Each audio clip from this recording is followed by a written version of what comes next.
Thank y'all so much for being here, and I appreciate every single one of you guys for being a part of my show.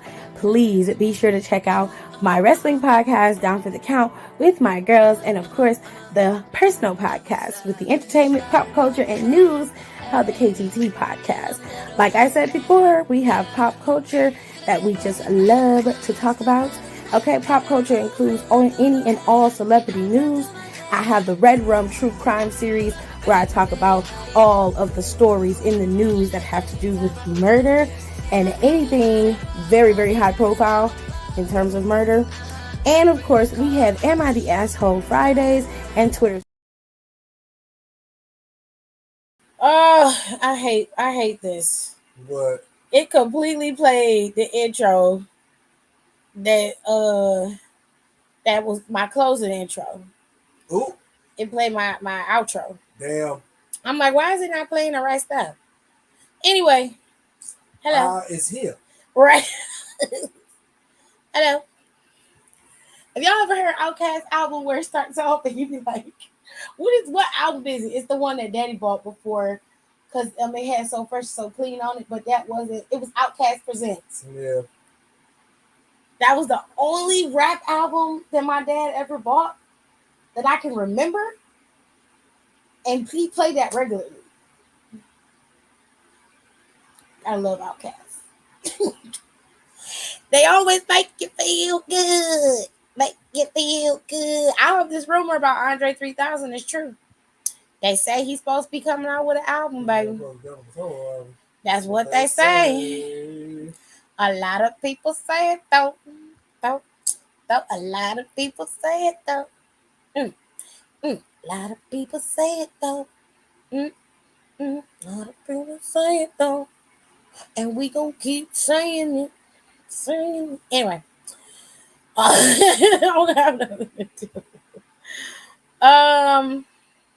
We're gonna talk about Impact because Impact was fun. I did commentary on Impact. If you didn't get to see it, you definitely can go to my page and scroll down a little ways and you'll come across the Impact content. But we're gonna talk about Smack Is Down is first because Smack Is Down is came on today. Okay, that's what we're gonna talk about. All right, so let me just get some of these graphics up here, and then I'll leave y'all alone in a little bit. First things first, we gotta do top commenter of the day, so people don't get in their feelings. Okay. So when I went live, which was after 10 o'clock, everybody came in at 10:10. Okay, let's start here. Donnie was numero uno, so let's leave it at Donnie, Jonelle, and Nika and Kayla. Those are my top commenters of the day because I went live shortly after. And some of y'all came in and talked before that. Child, a damn thing went on. I'm like, why is it doing that? Like, what? Why is it over before it even starts? It's messy. Anyways, hello to everybody, and I'm glad everybody's saying hello to each other. We appreciate that. Let us move on, okay? Smackdown is done. It is in the books, and we are headed to Payback, ladies and gentlemen. Now, I was going to do storyline recap for Payback, but I don't think y'all really want it. So, I'm not gonna. The podcast is up though, so you guys can go over there and listen to it. We did do a breakdown of Payback. We talked about All In.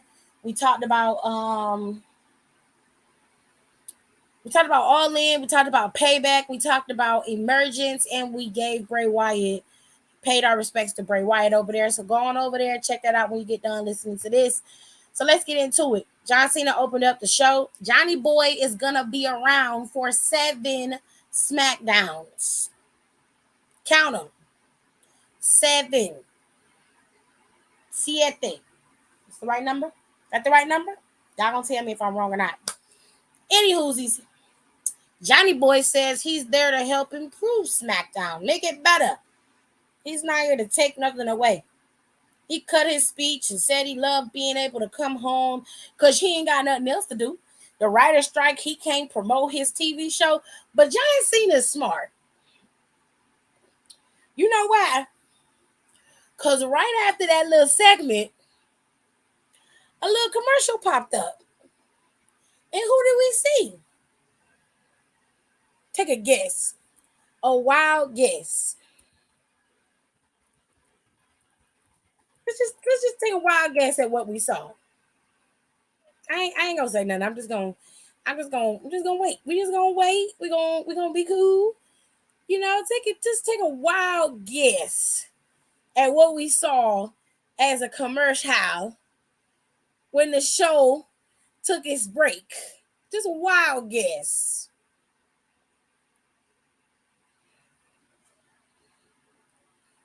Just a wild guess, y'all. Let me see in the comments what y'all guess is. Hello, people of Earth. Lil Rel. Oh yeah, we saw him. We saw him. We saw Yvonne. We saw her. This is what we saw. We saw a commercial for Vacation Friends too. Now, this is how John Cena was able to skate past promoting Vacation Friends 2 without promoting Vacation Friends 2.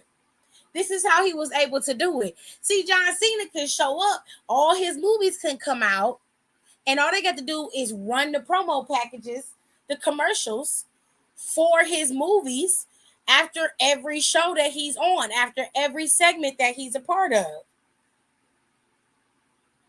That's all he got to do. He ain't even got to mention the movie. They can have Michael Cole mention the movie. Technically, John is not the one promoting it. WWE is. And because WWE is not a part of the Writers Guild or of SAG-AFTRA, he can do whatever he wants. They can do whatever they want. It's ingenious. You gotta give it to him. It's smart. John, like I ain't gonna be doing nothing but sitting at home anyway.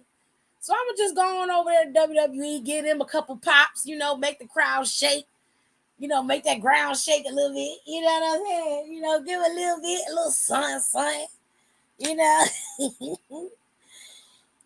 go back to work once they decide to stop tripping. No big deal. But Johnny Boy was out there talking, and for some reason, Jimmy, he wasn't a big fan of it. Update: my sister and her friend broke up. Sorrows prayers. I'm for real. Sorrows and prayers. All right. Jimmy wasn't a fan. He felt like John was stealing his spotlight. He accused John of being very similar to Roman. He said that the only difference between Roman and John is that John does it with a smile on his face. That kind of stung John a little bit. To be fair, okay, we're just calling it like we sees it. Back in the day, when it was like 2008, 2005, even 2010, I would say, yeah, because John Cena was booked very strong. You know what I'm saying? Can you turn that down?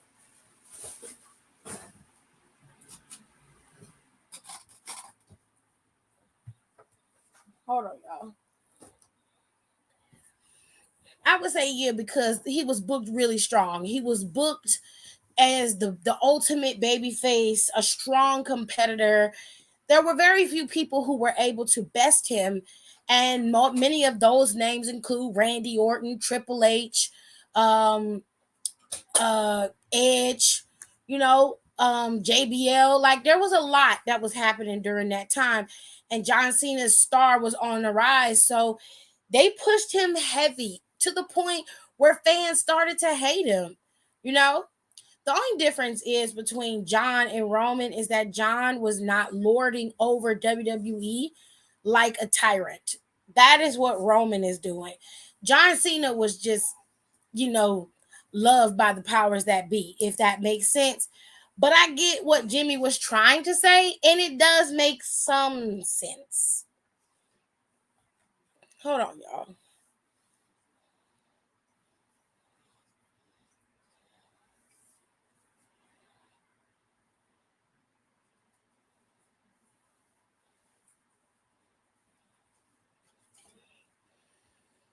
So, I mean, he didn't necessarily lie. He said, I told y'all it wouldn't go last. Sorrows, prayers. I'm sorry. Anyway, so Jimmy, pretty much was like, you ain't here taking up space and you taking up time. Like, he basically just asked him, why is you here? Why is you here? The people want to see me, they don't want to see you. I mean, before we knew John Cena was coming back, the show was built on the strength of Jimmy, right? So fair. He then says that everybody wants to know why I did what I did to my brother Jay. And I was like, well, babe, we know that. We know why you did it. You told us. You didn't want him to turn into Roman. You were afraid of what was going to happen to you. It was very selfish. We understand that. And you knew that, love. So why are we reiterating this? There's nothing to have a conversation about. There's nothing. Nothing at all.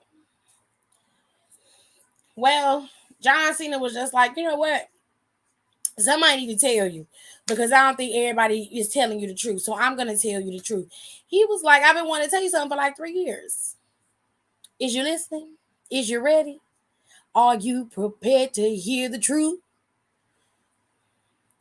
Basically, what he said in a nutshell is the wrong Uso quit. To what a lot of people have been saying for quite some time, that in that tag team, Jimmy was the stronger, well, Jay was the stronger of the two, and Jimmy obviously was the hanger on. Now, I think what we have to really assess here when it comes to Jimmy and Jay and their dynamic, in terms of what we've been presented as the structure of their brotherhood, friendship, and just being twins in general. At one point in time in their lives, Jay Uso was the one who didn't have the accolades, the love, the admiration. Everybody wasn't checking for Jay. They was all on Jimmy. So when Jimmy went down for once in their lives, he had to survive on his own. And now he had an opportunity to showcase who he was without his brother beside him. Now for Jay, that worked out in his favor. He became stronger. He was a great competitor. He was able to stand his own and cut promos. He looked good. He acted good. He looked like a star. But for Jimmy, that means that Jimmy's left behind. That means that he's no longer a part of a conglomerate. He's on his own, and that scared the shit out of him. And what really pissed him off, and what I'm thinking in terms of how they're going to build this story, is Jimmy feels like Jay shouldn't be anything without him, because he feels like he's the better twin. You feel me? He feels like he's at the top of the mountain. I'm the guy. I've always been the guy between the two of us. Only reason why you got to where you are is because I got hurt. If I hadn't got hurt, you wouldn't be moving like you've been moving. He ain't said it yet, but I feel like it's coming. I feel it coming. I feel it coming, baby. Okay. So, Jimmy tried to super kick Johnny in the face, and John Cena sideswiped that shit and hit him with an AA. And then that was it. John Cena left with his ball spot and went on back to the back and got a little bit of that catering and probably went to the hotel with his wife waiting on the next live event.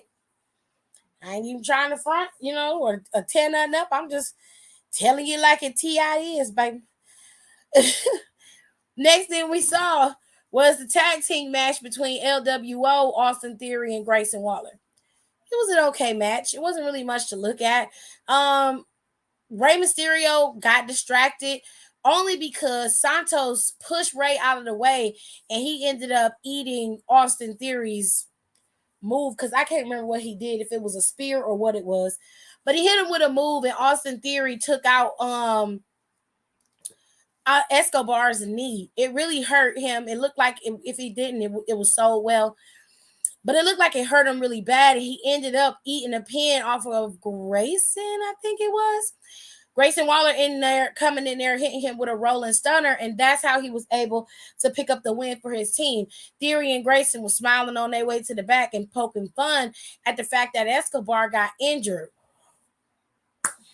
So we still got the match for Rey Mysterio and Austin Theory. And, well, we're going to see how that all plays out. Moving on to the next couple of matches that didn't really have anything televised.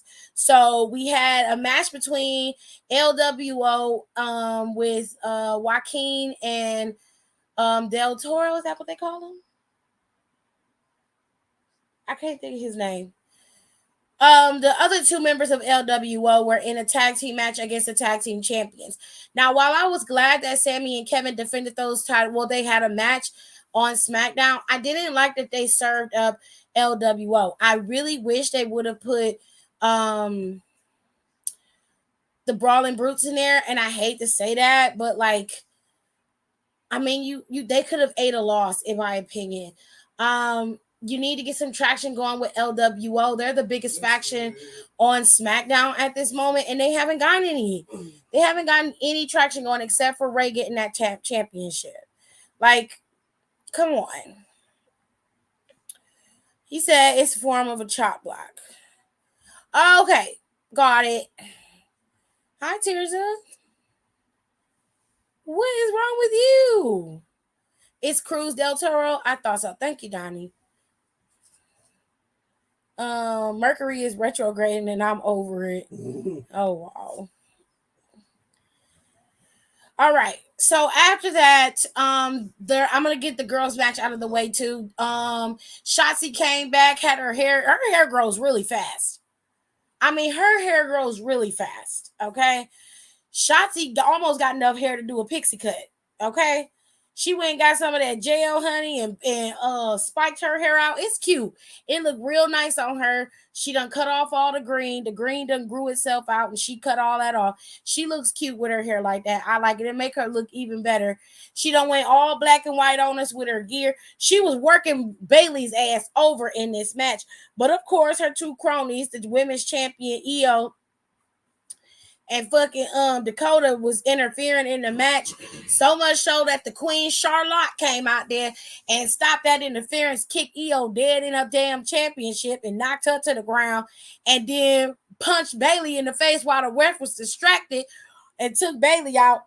And that's how Shotzi was able to get the win. Because of Io interfering in the first place, Shotzi could have won the match fair and square, but Io ended up distracting her enough to get Bailey to take her out. She was able to get her shoulder up and let all of these distractions happen around her and then get the pin, but it would have happened earlier had they just let the match play out the way that it should have. There were a couple promos that need to be discussed, okay?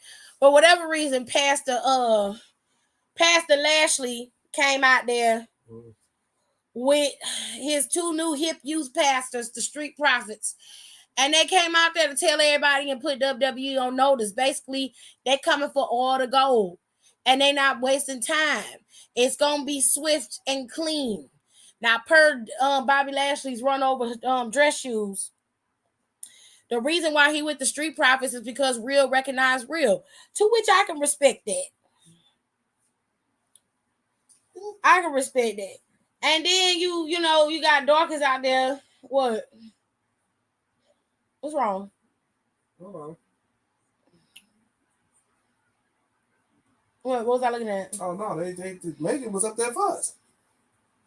Oh, Megan's a Revlon spokesperson though, so she's gonna be up there. I didn't know that. Yeah, baby. Anyways, so the Street Profits was out there. I don't know. Okay, I'm gonna say this, and y'all probably gonna get mad. They was out there sucking on Bobby Lashley's dick, and wow. Bobby Lashley was just soaking in all the love and all the laughing and everything. And basically, listen, I'm all for the Street Profits getting to the top of the mountain and doing their thing. I'm all for that. Do I want to see Bobby Lashley as world champion again? No. No, the fuck I don't. Y'all can call me every type of name in the book. I do not want to see that. I don't want to see that. Spare me, motherfuckers. Spare me. Okay? Cause I don't care about none of that. She said, girl, say motherfucking less. That match was very I liked the match. I thought for the most part, Shotzi was able to get off a lot of her offense, which worked for her. But it just, the chaos towards the end kind of shot it down a little bit. My trip home took way longer than I needed it. My foot is killing me. My neck is killing me. As Malcolm is getting on my nerves. Oh boy. I got home late. Before I left, I asked him to wash dishes for me, and behold, I came home, sink still full of dishes. And I'm like, you are fucking kidding me. What the fuck were you doing all day that these dishes are not done like I asked? Okay, let's say bless you. Thank you. I wouldn't be washing them. I know you feel like you obligated to wash them, but I wouldn't be washing them. Love you, Malcolm, but you should have washed the dishes, babe. Your girl's foot hurt. She's still going to work back and forth. She in pain. You should have washed the dishes, babe. The least you could do. I don't know. I feel like the build didn't equal the match. No, that part you're correct about. The build did not equal the match because they laid off of Shotzi and Bailey for a while, almost 2 weeks. They laid off of them for whatever reason. And I have been saying for the last 2 weeks that while, yes, EO won the championship, there's a feud between Bailey and Shotzi that should be being ramped up. Like, they should have been having video vignettes of Shotzi, attacking fucking Bailey. And it just be little stuff, not stuff like I'm saying, like she had to be there, stuff that she could pre-record. Who is outside? People across the street, they leaving out. Okay.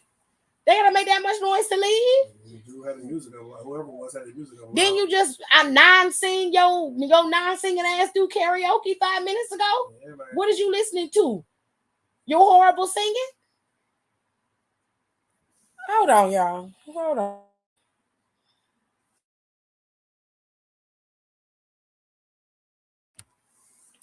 So I was just like that they could have had, like vignettes. They could have had videos of her stalking Bailey, and they could have did pre-recorded shit, so she didn't have to be there for it to work. You know what I'm saying? They've done it. I don't know what Kratos was thinking, but he didn't do it. So him going back to the feud 2 weeks later and not revisiting it at some point makes us not have no care or regard for it. The match itself wasn't bad. I thought the match was fine. It's just it was a cold match to us because the feud done cooled off. You feel me? They got too many irons in the fire, if that makes sense. You got EO as champion. You trying to break up the it looked like you was trying to break up Dakota and them, but then you brought Dakota back. Then you got they all running around like damage control is solid again. You got EO playing second fiddle to fucking Bailey as champion, a similar situation to what's going on with Rhea and the Judgment Day. It's too many irons in the fire. You got Charlotte Flair going after EO. Bianca is on the shelf. She was an iron in the fire. You still got Asuka whenever she comes back, waiting in the wings. It's just too much. It's too much. Focus, Kratos. Focus. Okay? Focus, bitch. He said, I wouldn't watch him either. Me neither. I'm sorry. I wouldn't be watching a damn thing. So, yeah, they should have been done. Yeah, like as much as I love Grayson, he ain't got to be on every show taking up 12 minutes. Well, thank God we didn't have a Grayson Waller effect today. And John Cena cut his promo, did his AA, and walked his ass up out of there. You didn't see him the rest of the night. That's how you're supposed to do it. You ain't got to be out there for 30 minutes. Just go out there, say what the fuck you got to say, and then be done. Then he's looking at me like I'm stupid and then going to try and Jedi mind trick me and say, if you want me to wash the dishes, you could have just asked. I'm like, fuck out of here. You're not going to do me like that. Because you know I asked you to watch these when I left, which was hours ago. So he walked his ass in the kitchen and watched them. Well, problem solved. I wouldn't be upset no more. I let my ass in my room and rest my foot, go get me something to eat. And if I could, DoorDash me a bottle of wine and go sit on the couch and eat me some cheese, pickles, and crackers and call it a motherfucking day, bitch. A job well done. Wouldn't give two fucks if you're mad or not. Be like, okay. Thank you so much. I'll be in my room. Thank you so much for washing the dishes. I appreciate it so much. Love you. Mean it. Period. As he should. Girl, I definitely can relate to the mind game shit. Then, oh Lord, not the then. No, because Tears' foot is messed up and she need to be sitting down. All this stuff she be doing, she got to go to work still with her foot like that. So she need to not put as much weight on that foot as possible. I have her walk around with a walker or some crutches because she don't need to be doing all of that. Lord have mercy. It's always something going on. Now, we got that promo shit out the way. Bobby Lashley and them said what they had to say. Then it was a tag team match between Cruz del Toro and Joaquin Phoenix in the tag team champions, okay? Now, y'all know I be looking ahead sometimes. So I want y'all to put a pin in this. What we saw on the ramp with Kevin Owens coming out there while the Street Profits was walking away to go to the back and Sammy coming out there was foreshadowing, okay? They're going to be meeting each other very soon. More than likely, some kind of tournament is going to be set up where number one contender is going to be determined, and the Street Profits are going to be the ones that challenges Kevin and Sammy for those titles, whether it be at Fastlane, whether it be at Crown Jewel, or at Survivor Series. It really don't matter. The challenge is happening. Okay? Just know that more than likely a feud between the Street Profits and KO and Sammy is coming. It's coming. Okay? Remember that I said that. Now, this right here is how you cut promos. You understand me? These two was going at it. LA Knight tore Miz's ass asunder. Do you understand me? This motherfucker told Miz that it's not because of him that his show is so great. He said it's because of your wife. Your wife is the star. You just be running around. I was like, ooh, ate your ass up. He ate your ass up, but he threw it right back at LA Knight. He was like, you just mad because I hit my mark in 3 years and it took you 20 to get to where I started at. And I was like, damn. You didn't have to say that hateful shit. That was hateful. You didn't have to say that with your petty ass. They was tearing each other up. And LA Knight was going at Miz like it was a last round go bout. And it was motherfucking Tyson versus Holyfield. And bitches is tired. They was going at it. And I loved it. They didn't start throwing fights and they started going to blows until the end. Miz got him at first. But once LA Knight recovered, he was like, hell no. We ain't finna let this shit go. And that's the kind of shit I've been talking about. I'm talking about some real shit. If you land in the middle of the ring and the motherfucker is slow walking away from you, and you don't go out in the ring and attack him, you a damn fool. Because ain't no way you finna face plant me in the middle of the ring. Tell me I'm going back to my roach-infested apartment because I ain't shit. And then walk away smooth on me? You gonna walk away smooth and not get your ass pumped? Hell no. I'm gonna get my lick back one way or another, ho. You gonna eat it. And he sure bust him in his back. And his little punk ass ran away. That match gonna eat. It's gonna eat. So, Tears is still going, so I'm going to read Tears' stuff. Tears said, my older sister is having a barbecue on Sunday at the park near her house. And to get tables, you got to be out there early in the morning. And my younger sister is going with her to claim the tables, but doesn't want to be in the park that early alone. And Malcolm isn't going to the barbecue because he has a shoot. So I'm going to spend the night at my mom's tomorrow after work so I can go with my sister Sunday morning. So I won't even see Malcolm until Sunday night. So let the man... So I let the non-washing of the dishes go and asked if he wanted to play Uno before I hop in the shower and goes to bed. He says yeah, and then I asked him to, not to give me your leg.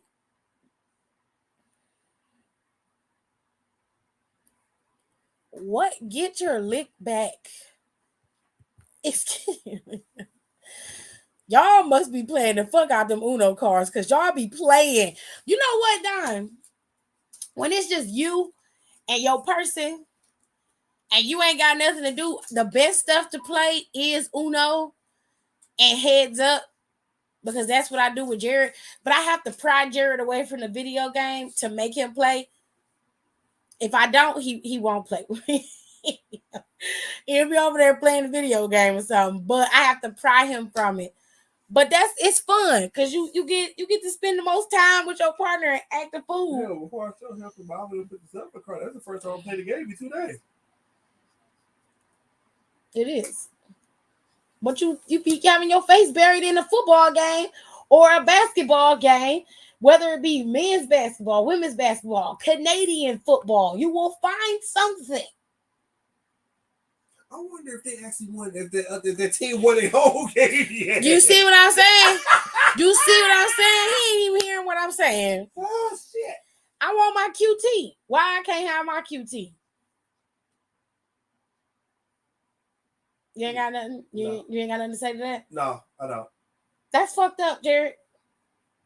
You ain't shit.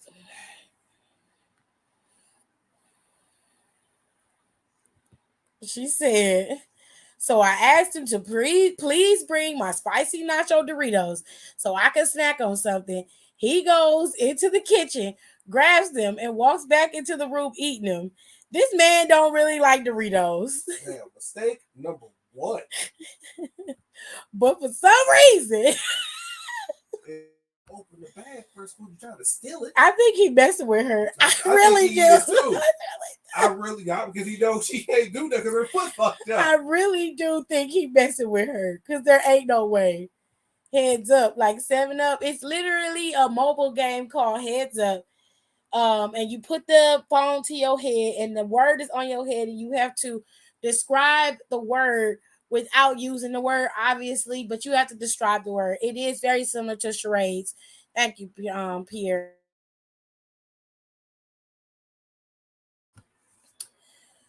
He said, I haven't played 1-on-1 in years because my sister used to be a sore winner and I used to punch her in her shit.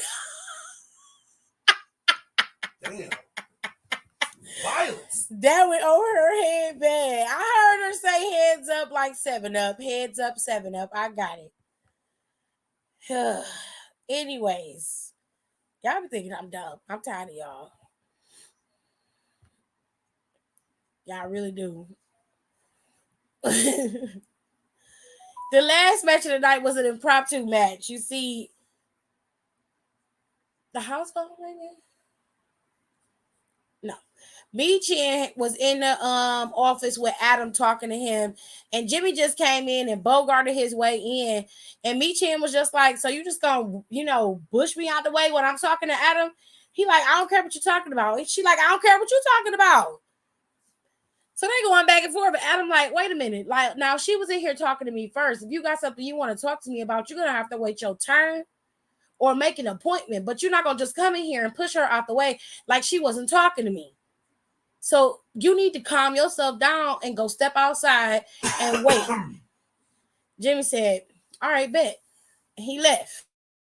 Now, Me Chin still wasn't happy. So she went to the good fellas and was like, the good brothers, and was like, listen, we need to go check him because he is out here being disrespectful. They like, nah, we need to mind our business. They tired of getting their asses whooped. They nah, we need to mind our business. And then they arguing. AJ Styles walks up, and they like, he's like, what is going on? They're like, listen, B-Chin wants us to go and check Jimmy Uso about disrespecting her. And I just feel like the situation was handled with Adam. We don't need to get involved. And AJ Styles like, no, we do need to get involved because he was disrespectful.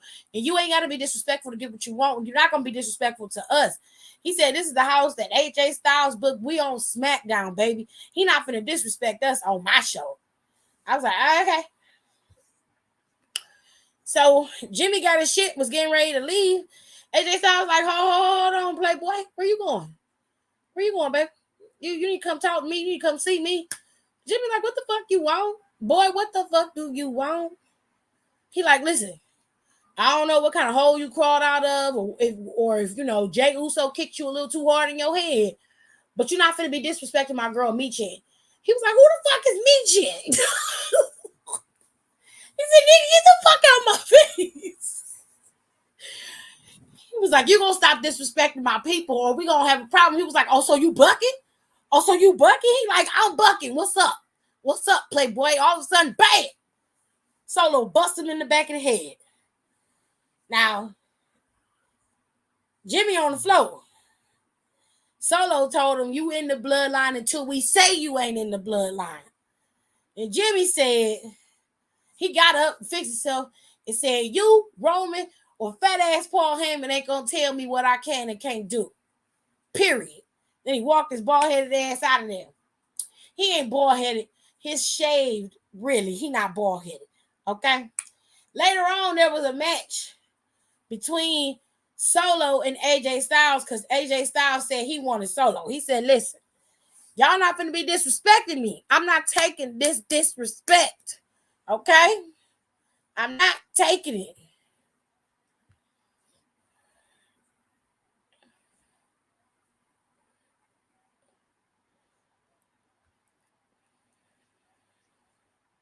Because she used to be obnoxious. And I was talking about Kitty. Oh my God. Every time I played Monopoly or Uno, my brother will always used to say no game and get mad when he would lose. Oh, okay. Have you played Mortal Kombat before?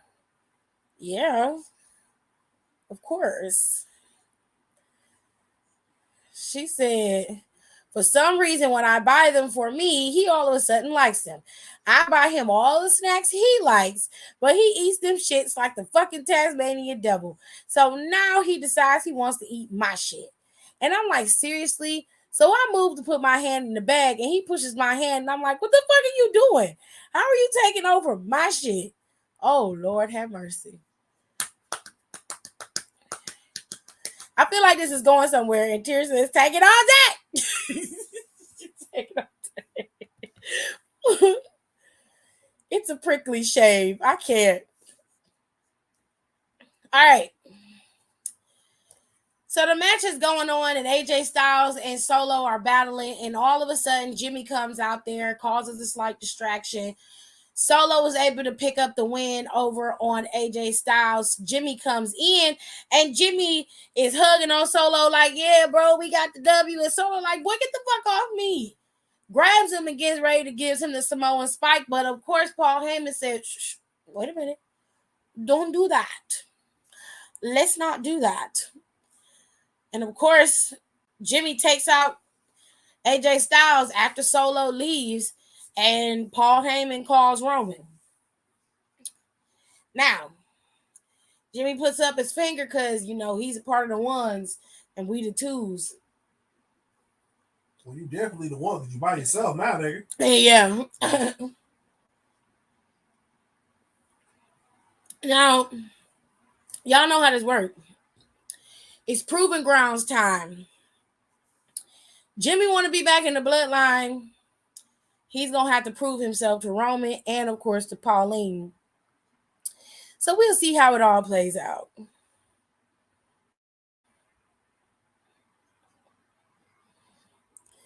My sister used to always cheat in Monopoly, and she said I was a sore loser. But me and our mother says otherwise. I just smashed some of my sister's chips for Moe's. I can't. He said snacks are better when they're not yours. Please. And he goes, there are snacks. And I'm like, no, they're not. Everything else we can share, but we are snack specific, and you know that.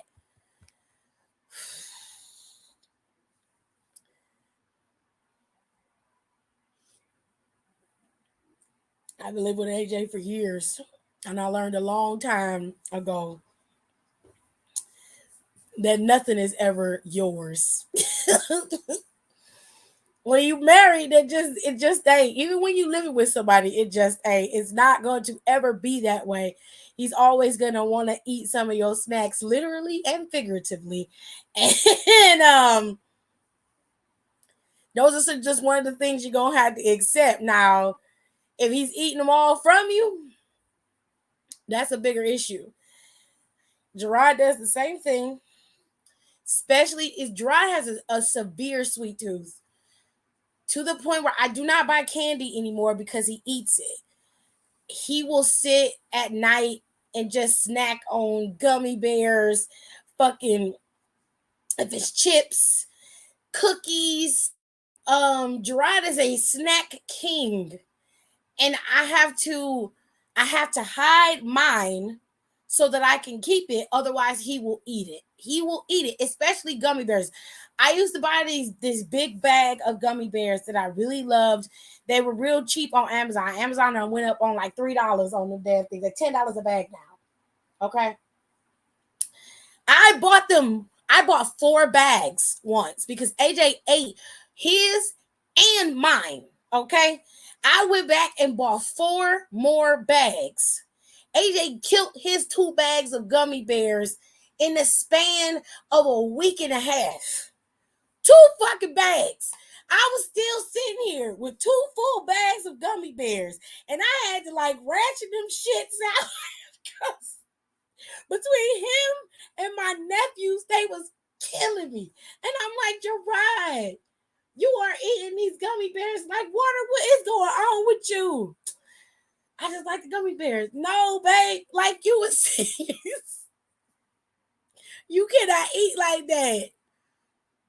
You just can't. It's just too much. She said, like you really had the audacity to smack my hand out the way when I was reaching for my shit. That ain't cool. Then he goes, you know what? I don't like your energy and your attitude. Oh yeah, he fucking word. Not your energy and your attitude. Now, Jared,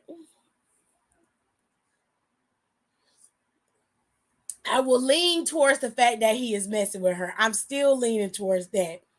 But I would have went ape shit by now. He messing with her. I'd be like, I know the fuck you lying. He messing with her. But he fucking with her big time. Yes, them gourmet gummy bears. Yeah, Sewell ate the hell out of them. He said, she said, I wanted to snack too. He said, and I wanted to snack too. And I'm like, that's your feelings, but you also don't have the right to smack my hand out the way when I'm reaching for my snack that I asked you to bring me. Easily, you eat them. If you wanted some, all you had to do was ask. But no, you didn't do that. And he's like, you know what? I don't want to play cards anymore. And I'm like, I don't care. Well, damn. Tears.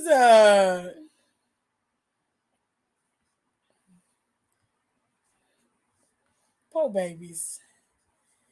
How he did it, I don't know. But for me, all I gotta do is get high. Jesus.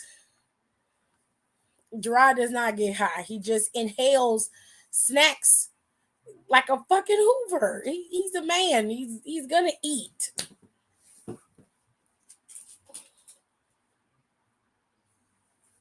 Oh my God.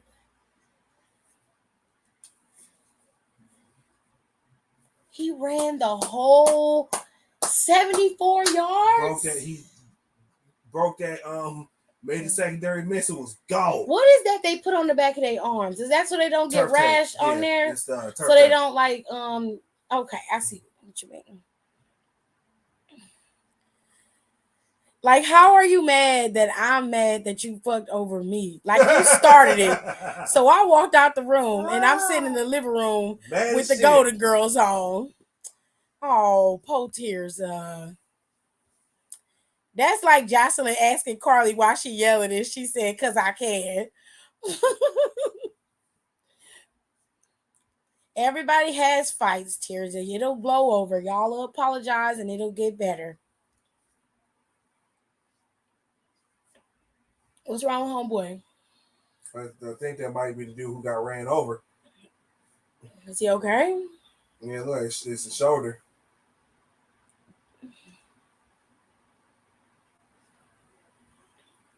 Is it out of place? I don't know. It could be a stinger. That was a big hefty boy. So the running back? Yeah. Jared, I think his arm is separated. He's not lifting it. Is he moving it? He moved. He was moving it when he was on the ground. You seen him swinging it back and forth slightly. Y'all, and that was Smackdown, okay? In the midst of me reading tears and stuff, that was Smackdown, okay? Now we gonna move on over to Impact, and I'll give y'all the deets on Impact and what had happened over there. Over there, say the word, over there. She said, nah, he looked around and I'm on mute, because I'm...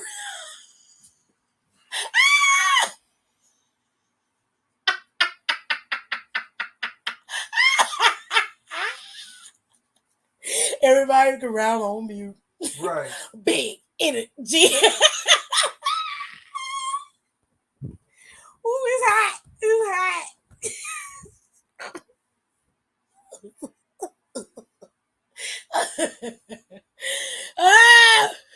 Teresa, please. 23 unanswered points in the last 2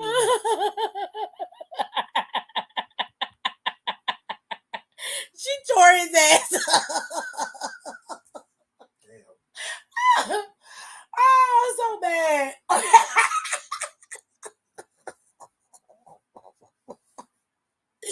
Tears is saying he looked around and I'm on mute. That's fucking funny. Oh shit.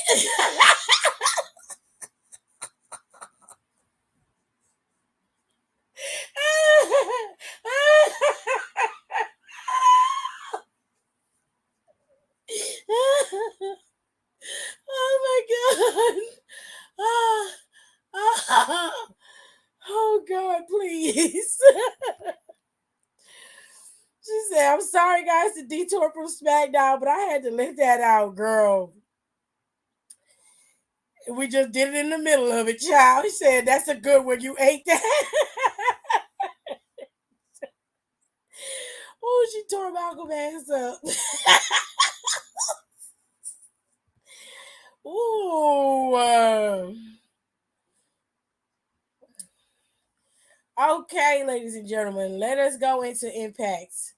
All right, we're gonna change the colors of the banner and everything, make it real Impact-esque. Ooh, that's nice. It's a nice little brown. It's a golden brown. I'm gonna make it a dark red.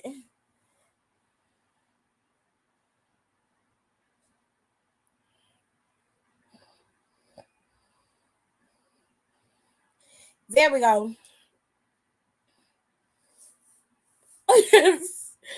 He said, it's okay because I love this. She said, nah, he got me all types of fucked up. Poor baby. That poor child. All right, y'all. So let's talk about Impacts. Okay. Now, Impact kicked off with a 10-woman battle royale. Okay. 10 knockouts competed for the number one contender spot for Victory Road. Victory Road is their next PLE or pay-per-view. It is going to be in a week, I believe. Victory Road is very close behind um emergence, which I thought was very interesting. I don't understand why it's so close behind there, but it is. Either way, Victory Road is set. Now, there are a few matches that have been announced. It is on September 8th. Now, September 8th is a Friday. It is the week after. It's next week. It's next weekend. Well, next Friday. That's when Victory Road is set up. So you're going to have Victory Road Friday right after that Thursday's show for Impacts. I think they're going to do the show. And there are a couple matches announced for Victory Road, but I'm finna tell y'all how we got to Trinity versus Alicia Edwards for the Knockouts Championship. All right. So what had happened was the 10-woman knockouts battle royal happened. All the girls was in there fighting, and we was down to 4 women. It was Havoc, Jody Threat, Savannah Evans, and Giselle Shaw. It came down to Havoc and Jody Threat, I think. No, it was Kylan King, Jody Threat, Giselle Shaw, and Savannah Evans. Havoc ended up getting eliminating Savannah Evans. Havoc got eliminated by Giselle Shaw. Giselle Shaw ended up getting eliminated by Kylan King. So it was Kylan King and Jody Threat left in the end after Jody Threat had already, Kylan had already felt like Jody. Kylan had already felt like Jody was the one who attacked her tag team partner, Taylor Wilde, and took her out. But in fact, that's not what happened at all. At least they haven't explained if that happened or not. And so the girls was in there fighting, and it almost came down to Jody Threat, Kylan King winning the match. But that's when Alicia Edwards came in at the last minute and took out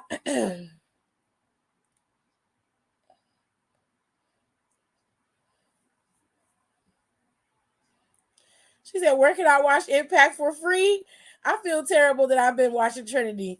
They have some links, but I don't know the links for Impact. So you're going to have to ask maybe Nicole, because Nicole watches it. But if you have Sling TV or traditional cable, you most definitely can. Let me get to it, Aaliyah. I haven't even gotten to that part yet. You most definitely can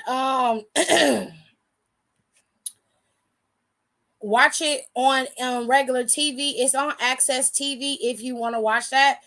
If you don't have access to that and you want to watch it, you only have to pay $5 for the membership fee, and that will give you access to Impact on a weekly basis. And it also will give you access to their PLEs that come out, like Victory Road, Bound for Glory, Hard to Kill, those types of PLEs. So if you want to watch those, I mean, you can go on YouTube and just pay $5, babe. Like, seriously, it's $5 a month. You get access to all of that. The only ones you won't get access to are the crossover shows, the stuff like Multiverse United, and you won't get access to Slammiversary because that's like their WrestleMania. Next Friday is my sister's birthday. Happy birthday to your sister. As much as I love her, I don't want to give them my coins, especially with Gail Kim at the helm with her trifling ass. Honestly, I don't even think of it like that. I get to watch good wrestling, and I'd rather pay to watch good wrestling. I pay to watch WWE, and on occasion, I don't mind paying to watch the wrestling show because it's worth it. It's worth more than $5 if we're being honest. So I don't have a problem with paying for it. I don't really like Gail Kim, but you don't see Gail Kim that often. The only reason why she's around right now is because Impact 1000 is coming, and you're not really supporting her, you're supporting Impact. So that's how I watch it, and that's how I equate it. It's cool, Aaliyah. Don't worry about it. How come Impact has cooler names for pay-per-views? I was thinking the same thing, and I don't know, but their names are so dope for their pay-per-views. I got a link, but it's hella pop-ups, and it's not always guaranteed due to traffic. All right. So now that we know who the number one contender is for Trinity Fatu's Knockouts Women's Championship, there are a few other things that happened on the show that led to some interesting things. All right. So, like I said, Victory Road is September 8th. Okay. I'm going to try to upload the graphics for Victory Road and explain how we got to where we are at Victory Road. Oh, one more thing, y'all. Okay, look. So Payback has a Payback store that's getting ready to come up. They got all types of Payback gear. The Judgment Day hoodie is real cute. I actually like that. They got a t-shirt with like the old school posters for you that you can see with Seth and Nakamura on it. They've got the titles, they got Steel City 316 stuff, and all of this stuff is available at the store for Payback. So you would have to find somebody who's gonna be in Pittsburgh in order to buy this. I don't see this on WWE Shop because I was just over there because I was looking up something with Jared, which I'm gonna show y'all in a minute. I was looking up something with Jared, and they don't have this particular apparel at the shop. This is exclusive to Payback only. So the only way you're gonna get it is if somebody gets it for you. Okay. So if you know somebody who knows somebody, you better get it. Okay. I thought Bound for Glory was their WrestleMania. That's how I viewed for all these years. Slammiversary is their biggest pay-per-view. It has been. Now, I don't know about Bound for Glory. I know that Bound for Glory is one of their oldest pay-per-views, but Slammiversary has been the one that they've selected as their big pay-per-view. They charge you for that one an extra $30-$40 actually for that pay-per-view. Everything else within reason of other pay-per-views like Multiverse United, all those other pay-per-views cost coin, but as far as I know, if I'm wrong, then that's fine. But as far as I know, Slammiversary is like their big guy. Hi Tiffany, how are you? I just found out Bianca Belair is on hiatus. I'm gonna miss her so much, but glad she's having a break. She deserves it. Yeah, Bianca Belair is on a break. Being as how she's been going strong for well over 2 years, I think it's a well-deserved break. She'll be back probably in a week or so. I mean, in a month or so. I don't think she's gonna be gone that long. It was 2 weeks ago that she was out. She might be out for another week, maybe a month in its entirety.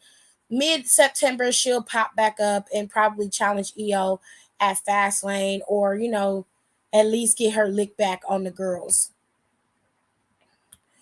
Anyways, we're moving back into Impact, ladies and gentlemen. Okay, sir. Let me get this stuff off. Oh, who's that, Mom? Yes. Sorry about that. What's wrong? You okay? Yeah. You gotta move the cars around. Y'all gotta resituate the cars. Yeah. Let's see if I can get these pictures uploaded. Mm-hmm. And then we'll talk about Payback. Bop, bop, bop, bop, bop.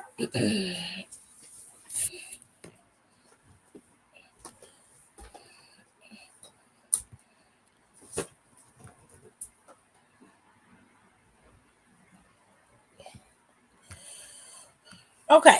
So, like I said, Victory Road is Friday, September 8th. It's going to be in New York City. Not only that, but they're going to also have Impact 1000, which is also going to be in New York City. So, they're going to have this pay-per-view, and then Impact 1000 is going to happen as well.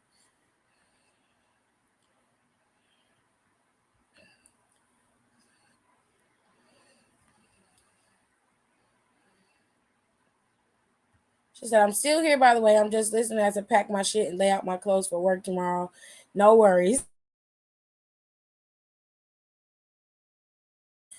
Do not worry about it. Here we go. So, to explain a few things is easier when I have the infographics up so you guys can kind of understand where things are heading. Now, I just told y'all what's going on with Alicia Edwards and her exfoliating ass. She's going up against Trinity for the Knockouts World Championship. She thinks she's going to win, but she not. It's going to be an easy win for Trinity. I'm not trying to be mean, but Alicia isn't a good wrestler. She's a good heel.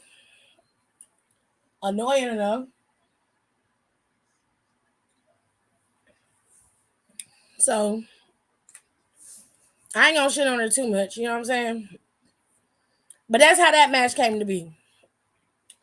Now, Steve Maclin and Josh Alexander had an issue dating way before this match even came about. Josh Alexander got injured and had to give up his championship, and Steve Maclin decided to take that opportunity to taunt him, his child, and his wife in front of the Impact audience and much of the world who watches Impact. So it was pretty fucking gnarly. It was pretty disgusting of Steve Maclin to do that to him in front of his wife and child. And Josh Alexander has been waiting to come back and take him out ever since. But during that time that he went out, Steve Maclin went down with a groin injury. So the two boys never had a chance to come together when he returned. When Josh Alexander returned, he made a beeline for Alex Shelley because he didn't know when Steve Maclin was coming back. He only knew that Alex Shelley was there and had a title that he didn't lose. Now, Alex Shelley, Josh Alexander, and Kushida had a match at Emergence against Moose, Brian Myers, and Bully Ray. Like I told y'all the last time we talked about this, that match broke down with Josh Alexander accidentally hitting Alex Shelley and Alex Shelley leaving Josh Alexander to the wolves and not even attempting to save the match, just allowing Josh Alexander to eat the pin and lose to Bully Ray, Moose, and Brian Myers. Now, this past Thursday, Josh Alexander came to the Motor City Machine Guns, Chris Sabin, and Alex Shelley and apologized to them both. He basically told them, hey, listen, that was my bad. I stopped being focused on the match and I focused on Maclin. But you got to understand, Maclin is my primary target. He was disrespectful to me and my wife and my child. And on top of that, he took something from me that I never lost in the first place. And that's that Impact World Championship. Now, Alex Shelley told him, look, man, I appreciate you coming in and telling us, but let's put a pin in that because Alex Shelley should have apologized too because he took what Jason Alexander did to heart and then he walked away and let the man eat the pin in the ring with he didn't even attempt to help. Didn't even try. Okay? If I was Josh Alexander, Alex Shelley would have been apologizing to me too. You're going to have to be a grown man about this, bro. But he wasn't. He was petty because he's very intimidated by Josh Alexander, and I'm going to tell you why in a minute. Alex Shelley told Josh Alexander he appreciated him taking ownership of what he did, but at the same time, he keep touching his title like it's his. He was like, this is my belt. I want it. It's mine. He said, you want a piece at it, that's fine. But don't come around here touching my shit that don't belong to you, bro. He said, you think I'm a transitional champion, that somehow you just going to get this title back by osmosis. But he was like, let me tell you something. Go ask Brian Myers. Go ask Steve Maclin. Go ask those guys if I'm a transitional champion or not. They thought so too. Now I was like, well, you know what? That sounds like your own insecurities coming into play here. You see, Alex Shelley is upset that when Josh Alexander was champion, he could never be him. He had shots at that title while Josh Alexander was champ, and Alex Shelley couldn't get the title. It took Josh Alexander vacating the title for Alex Shelley to get it, and that in itself sticks in his craw. He can't stand that Josh Alexander is a better competitor than him or actually beat him. He can't stand that. So anything that Josh Alexander may or may not say, Alex Shelley's going to take it the wrong way either way because he has a little stigma attached to him no matter what he says or does. So this match between Steve Maclin and Josh Alexander was months in the making. Now they're going to finally settle their differences in this match at Victory Road. I suspect that this is going to be a decent match. You know what I'm saying? And of course, whoever wins this match will more than likely be set up to go up against Alex Shelley at Bound for Glory. Okay? Now, let's move on.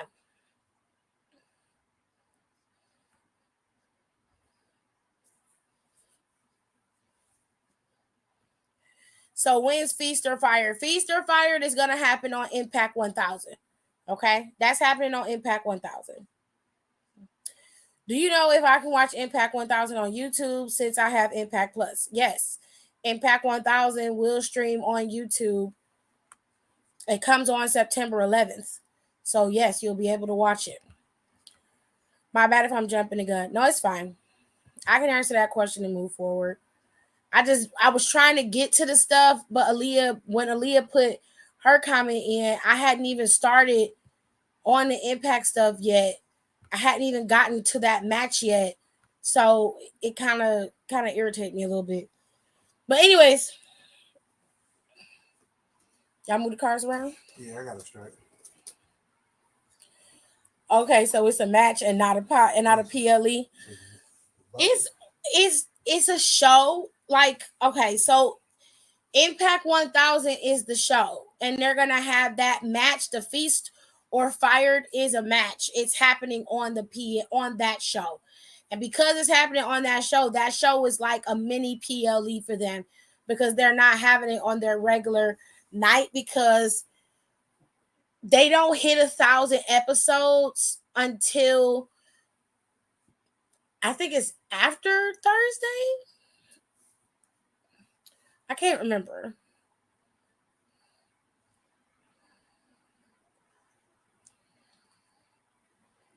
So it's a match. The match, the Feast or Fired, is a match, and it's on Impact 1000, the show. That makes sense. Hope I'm making sense. So you'll be able to watch Impact 1000. Mm-hmm. Okay. Okay, so he understood. Very good. All right, so then we have the Rascals going up against the Motor City Machine Guns, and the Motor City Machine Guns consists of Alex Shelley. He's on the bottom with the little beady eyes. And Chris Sabin, he's on the top with the hood on his head. And then over here on the left, you've got Trey Miguel and Zachary Wentz, and they are the Rascals, okay?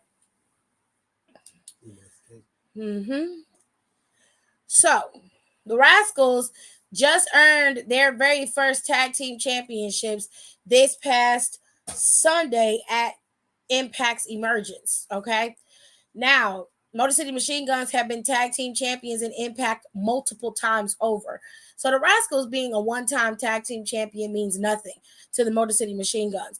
But what they don't like is that Zachary and Trey Miguel have cheated their way to the top at every given moment, and they are getting on their nerves. So, of course, the Motor City Machine Guns are challenging the Rascals for the Impact World Tag Team Championships. Now, do I think that they're going to win? No. No, I don't. The Rascals are going to stay champion. They're going to beat Chris Bay and Ace Austin when they have the opportunity to go up against them, which I believe will happen at Bound for Glory. And they're going to move into, once Joya gets themselves together and they get up to a higher area, it's going to be Joya that's going to be the ones to take those titles off of the Rascals, at least in my humble opinion, okay? But let us move on from there, okay? Because the way that this match came about, to make it clear, the way that this match came about this past Thursday on Impact, Sabin was trying to cut a promo on Lio Rush, but he kept getting interrupted, and the last interruption came through via the Rascals. They had a one-on-one match with Sabin and Zachary Wentz, and Sabin was able to pin Zachary Wentz despite Trey Miguel's interference and incessant need to cheat. He still ended up losing. His partner ended up eating a pin from Chris Sabin, and this match was set up for Victory Road. Moving into, speaking of Lio Rush, Kushida is the X Division's #1 contender after winning the Ultimate X match at Slammiversary. Now Kushida has decided to cash in his Ultimate X opportunity against Lio Rush at Victory Road. You see, Lio Rush was cutting a promo on Chris Sabin this past Thursday on Impact and told him that he's not really paying attention and focusing. He said, every time you think you got me figured out, I come through and I beat you. He said, I don't know why you would want to come back and try to fight me again when you know that this is the definition of insanity. The results are not going to change. I'm still going to be champion and you're still going to be on your back in the middle of the ring. He said, there's no point in you keep going through this. But he said, when you are ready to focus on me, then you come talk to me. That's when Kushida walked up and said, Victory Road, and then walked away. Lio Rush wasn't exactly happy about that. Kushida's never been an easy opponent to go up against and to beat, and Lio Rush is going to have his work cut out for him. To be fair, had he had wrestled Chris Sabin head on up front and hadn't caused any problems, like attacking Chris Sabin before the match even started, he probably would have had a hard-fought battle for that championship against Chris Sabin as well. But that's not what happened. At Slammiversary against Lio Rush basically rushed Chris Sabin, made him hit his head, and then Chris Sabin decided to go through with the match either way. Lio Rush took him out on the apron, got him all discombobulated in the ring, beat him down, and won. It was a very short, quick match. There wasn't much going on to it. It was done. So now Lio Rush is in the thralls with Kushida. I don't know if Lio Rush is going to lose to Kushida per se, but I know that this is going to be a decent match at Impact's Victory Road. Now we're getting into Jordynne Grace. Jordynne Grace made her reemergence at Emergence, okay? This was right before Deonna Purrazzo and Trinity Fatu had their match. Deonna Purrazzo's vignette shows that she is returning to Impact Wrestling. So outside of kayfabe, it seems that Jordynne decided to re-sign with Impact rather than leaving and trying her luck somewhere else, all right? She decided to stay in her home, which, live your best life, sis. Now, what Deonna Purrazzo was pissed off about is, one, she lost to Trinity Fatu via the very same move that she lost the title to in the first place. So that in itself didn't stick in her craw too much. But what really pissed her off was that Jordynne Grace decided to show her vignette the time right before their match. So she felt like she was trying to steal her shine. She made it very clear this past Thursday on Impact that while, Jordynne's been gone, while she's been gone, I've been there being Impact Women's Champion. I have also beaten her at every turn, every chance she has gotten. She can never beat me, and she won't beat me. So I'm challenging Jordynne Grace at Victory Road to a match. Since she wants to return so bad and be in the spotlight, I'll give her the spotlight that she's looking for. Jordynne Grace will face off against Deonna Purrazzo at Victory Road. Now we have this between PCO and Bully Ray. To be fair, I really don't want to go over this, so I'm just going to tell you what happened. He tried to set PCO on fire and pour battery acid in the man's mouth. The man didn't die. He came back. He's been stalking Bully Ray ever since. Bully Ray's punk ass been running around screaming and crying and complaining about PCO. He tried to talk to him this past Thursday. PCO stopped and listened to what he had to say, and now it's Bully Ray versus PCO in an anything goes match. Okay, bye. Now, this match right here between Tommy Dreamer and Kenny King is a title versus career match. This past Thursday on Impact, Kenny King came out there and was talking his shit, running his mouth with his little bitch of a protege that he have with him. I don't know where y'all be pulling these niggas from, but let me tell y'all something. This motherfucker Sheldon ain't got no swag. And his shoes are run over to the ground. I mean, they are leaning. They leaning. Anyways, Kenny King was out there talking shit about how he's the digital media champion and he put Johnny Swinger on the shelf and he don't need him, and he took out Tommy Dreamer, and he was very much in his feelings. Tommy Dreamer came out there and basically was like, listen, I came out here to check on my friend and you came in to attack me. He said then the women's match is the first time a women's match with two women in the match. Also, it's the first time a black woman was 10 in Impact Knockouts Women's Champion in the main event. They ain't say that, but that's the damn truth. It's time that happened. So you had two firsts happening. Not only that, but this black woman was champion and retained her championship. Okay, she was the closer of the show.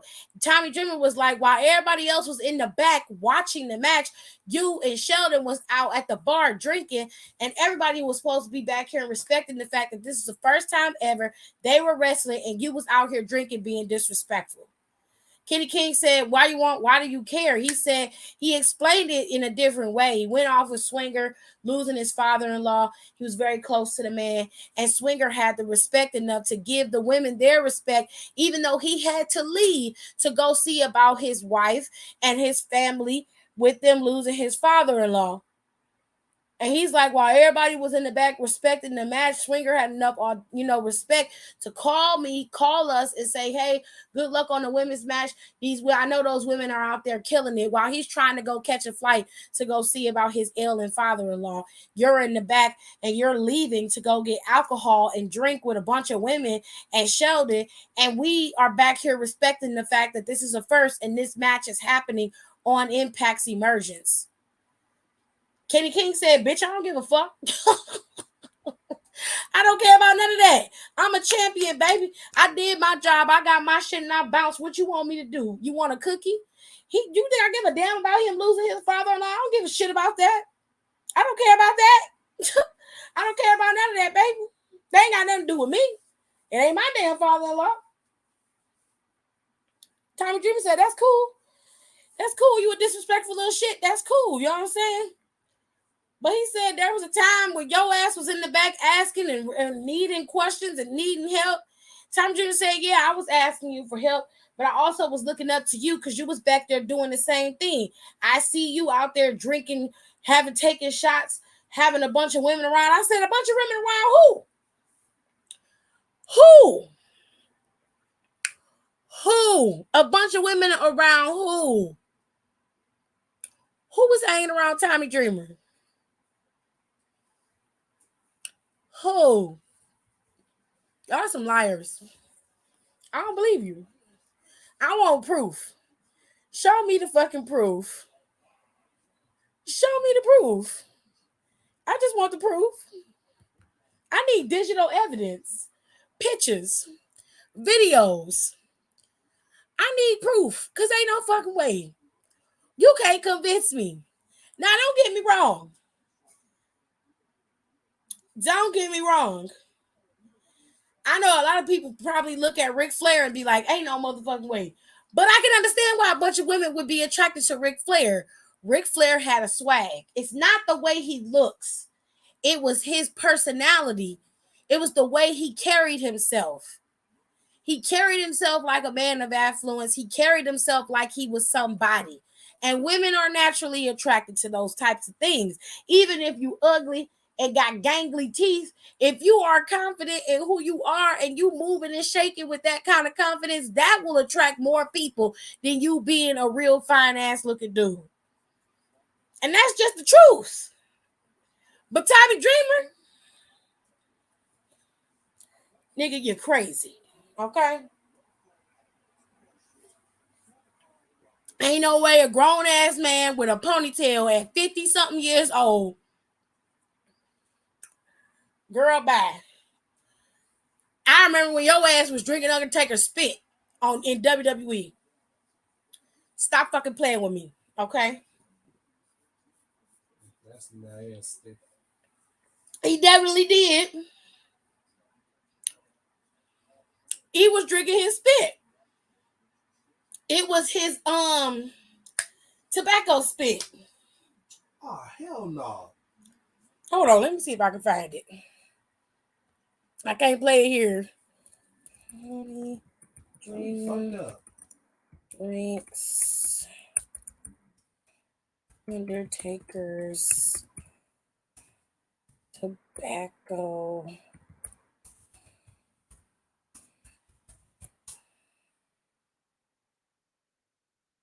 Yep. There you go. It was right here.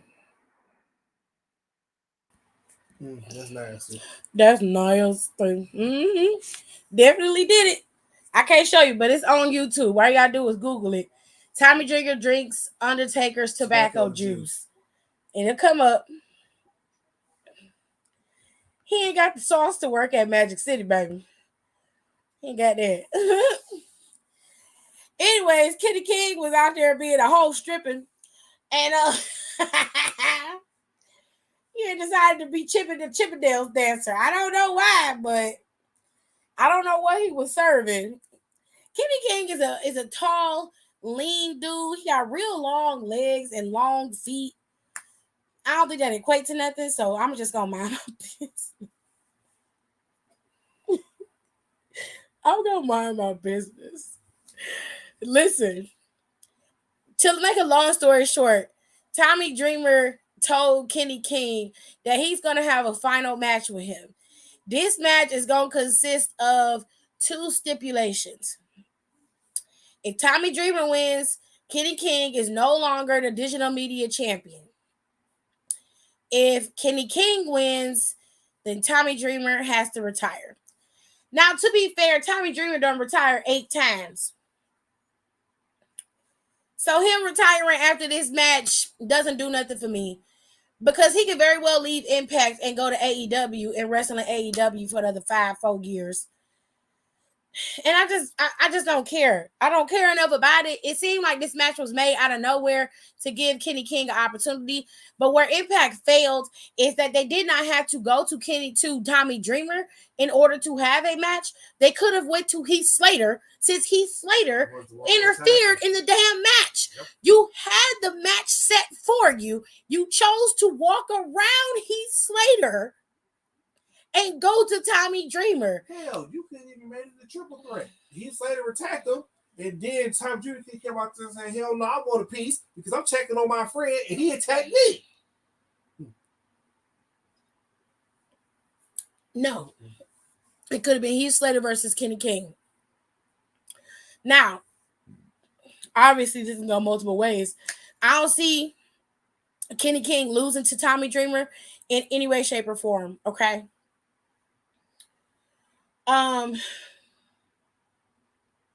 There was another match that happened on Impact. So, Crazy Steve had his re-debut match.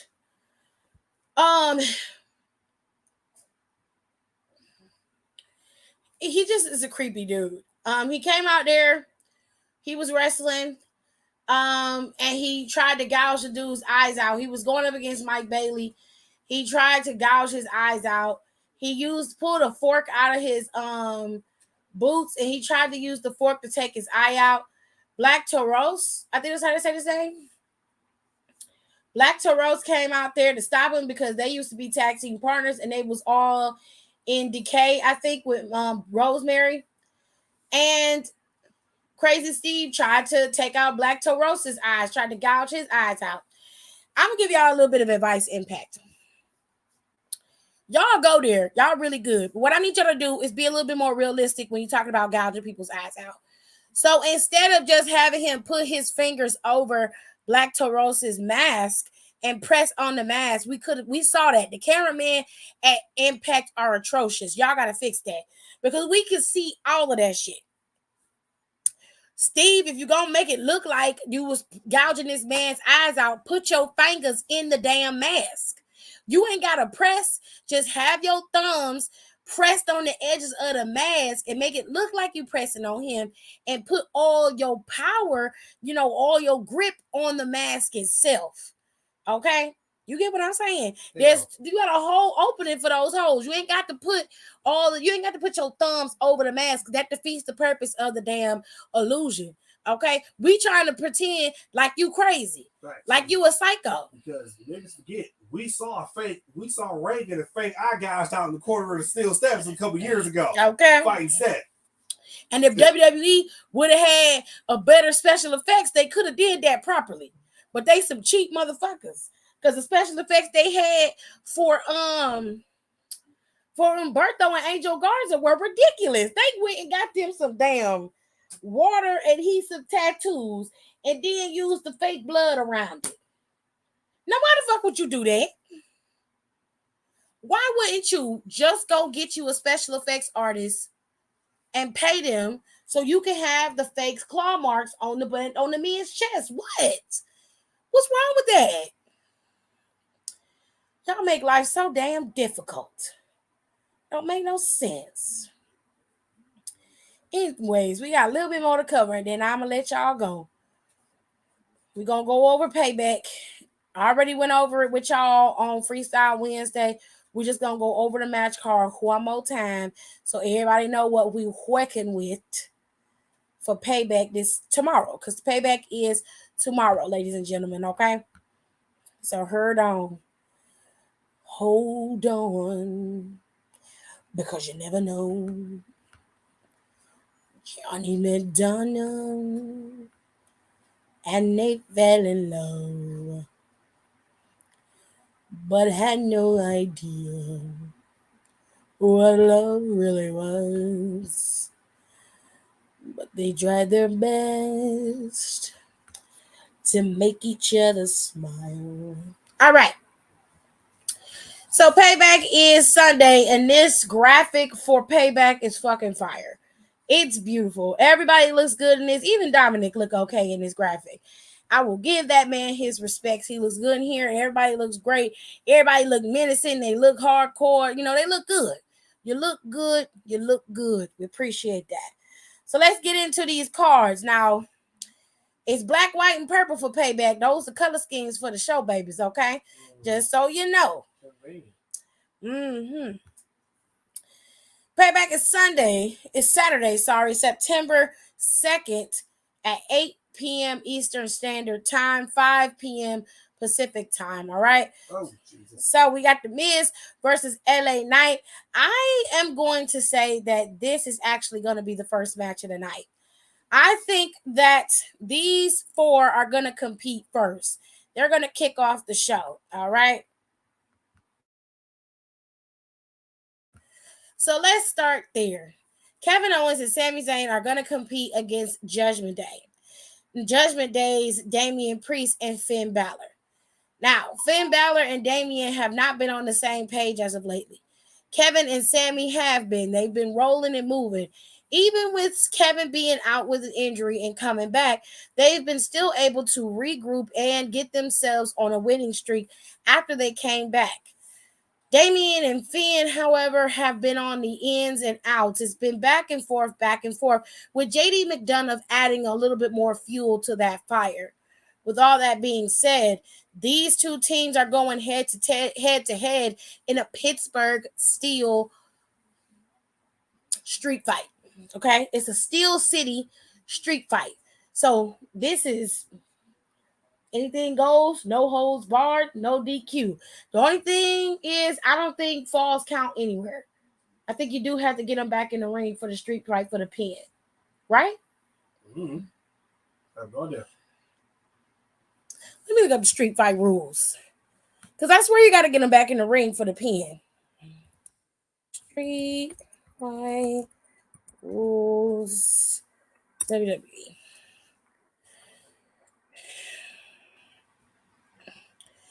Donna wanted a family.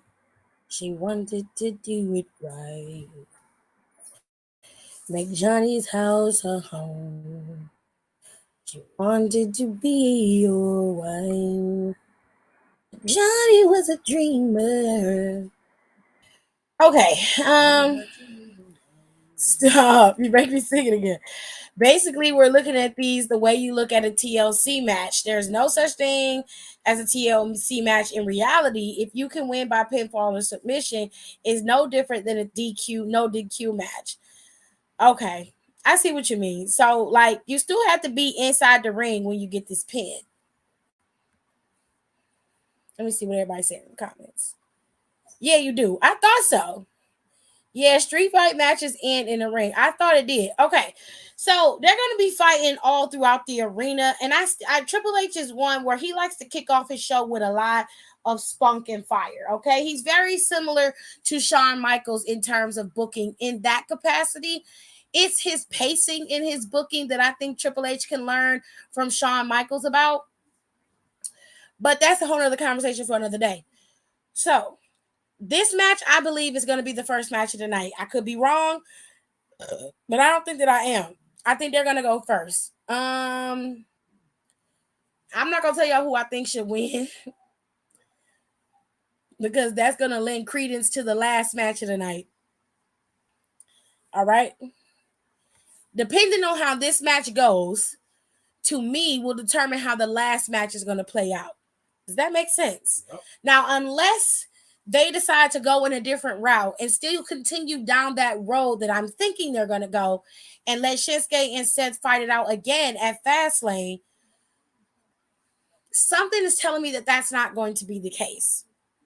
Okay? So just keep in mind that I think that this match is going to go first for a specific reason. I'm not telling you why, because if you think like I do, you should know why. Okay? You should know why. It's for a specific reason, and it's going to have something to do with this match. Okay? Well, let's go down the line. Miz is going up against LA Knight. They just had their promo for promo tonight, and they both got one up on each other. So they both even kill with momentum going into Payback. So it's really going to depend on who wants it more. Yeah. So, all right, let's move on. All the non-title stuff I will talk about, okay? Trish and Becky have been fighting for eons, and we are ready for them hoes to go on about their business. Now, the way Trish Stratus spoke to, I think it was Forbes. She had an interview with Forbes. Somebody will correct me in the comments if I'm wrong. She had an interview with Forbes magazine, I think it was, or Forbes.com, and she basically said that this kind of match is a dream match for her. It's a bucket list match because during her tenure in her career, this was not possible. They didn't give the women these kind of matches.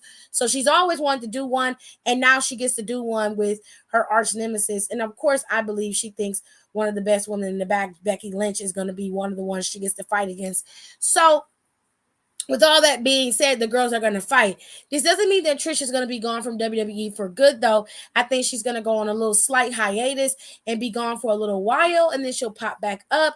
Or you'll have another fight with her and Lita at some point, or they'll tag team or something. There's still some pieces to this feud that can be used. They just haven't used all of them yet, so we'll have to wait and see how it plays out. But I suspect that Becky's going to win this match either way. It was New York Post. Thank you, Donnie, because I could not remember if it was Forbes or who it was. So thank you. Anyways, next non-title conversation, more specifically, that might turn into a match. She said, all I have to say is Becky and Trish is that Lita better bring her ass back tomorrow and get her lick back. That's a lot for you to say all you have to say. You said a lot to not say much, so whatever. I'm just in a mood. I know what it is, but I can't say what I need to say. So I'm gonna move on. Anyways, Cody is gonna be on Grayson Waller's TV show, The Grayson Waller Effect. I suspect that this is gonna turn into a match of some kind, more than likely between Grayson Waller, and Cody. He said, child, at this point, Lita could stay at home, okay? Because she should have showed up the last time they had a fight. Anyways, these two are going to be having a conversation. I don't know what that conversation is about, but I will say this. Bobby Lashley coming forward and saying he's coming for the gold does put a monkey wrench in Cody Rhodes being the next guy. Bobby Lashley could very well be the next person to go up against Roman Reigns at some point with the Street Profits in his back pocket. Now, Bobby Lashley is pretty fucking smart because he knew if he was going up against Roman or possibly taking something from Roman, he wouldn't be able to do it on his own. Roman is too big of an entity on his own to go up against, and he always got backup. So what did he do? He enlisted the Street Profits to be on his team, beefed them up and blew their heads up and said, hey, I'm going to put you on the winning team. You got to come roll with me. When in reality, the Street Profits could have did all of this shit for themselves. Okay? Let's just keep it fucking funky. But I will say they get a little bit of residual shit coming from Bobby Lashley due to the fact that Bobby Lashley was a very long time Raw WWE champion at one point. And of course, he's a multi-time United States champion, multi-time Intercontinental champion, multi-time tag team. I think he's won the tag team titles before. I don't know. Has he? Mm-hmm. I don't know. He's won a lot of championships. So he has some residual for them. You know what I'm saying? She trying to get her cat snatched. True. I mean, they could, but they didn't. They didn't need Bobby Lashley. Bobby Lashley needed them. That's just the facts. So that puts a little monkey wrench in Cody Rhodes and where Cody Rhodes could go right now. He kind of stuck a little bit. And I don't know what they're going to do with him or how they're going to move in this regard when it comes to him. But with John Cena being there and him being there for 2 pay-per-views, and also Cena is the host of Payback, which is interesting. I don't know. He also has a match at the India show that they're having, the Superstar Spectacle. That he has a match there. He's teaming up with somebody. I don't know if it's AJ Styles or somebody. He's tag teaming with somebody. And it's going to be interesting. But I see Bobby stepping in front of Cody for a little bit. More than likely by Royal Rumble leading into Elimination Chamber. I think that's when the wheels are going to start turning for Cody to get back into title contingency. I can't necessarily put my finger on it, but I just see him going back to Mania to go up against Roman again and then be the one to take the title off of him. I don't know if Jey Uso would do it, although I would love to see him do it. I feel like Jey Uso is going to be tied up with his brother body. And he's just not going to have the time, and he's not going to be able to take on Roman and his brother at the same time. You know what I'm saying?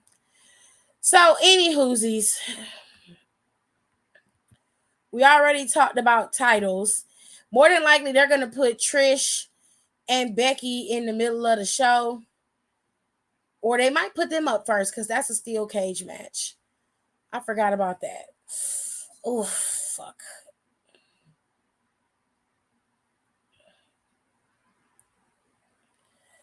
It's John and Seth versus Imperium. Ugh, that sucks. I mean, it's not. It's not horrible. It's just I don't care to see it, but I'm sure the people of India are gonna enjoy it. But I'm kind of glad that I'm not gonna be able to watch it. I don't think I am. I don't have no desire to watch that. Anyways, I don't know, y'all. Trish and them is in a steel cage match, so they might put them up first to get them out the way. I still think that Damian and Kevin are going to be fairly early in the show. I really do. Anyways, the last non-title bout here is, like I said, it's going to be something between Grayson Waller and Cody Rhodes. All right. So let us move on. Austin Theory is trying to get his United States Championship back. I kind of think that Theory is going to get this title back. I do. I hate it.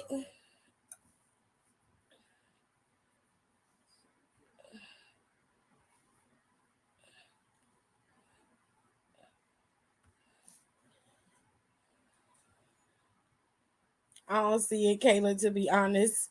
You don't see what?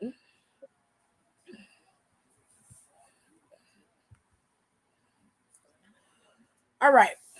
So he's trying to get this title back. I don't know. I feel like he is going to get it back. Cena needs to lead a team, but we can talk about that tomorrow.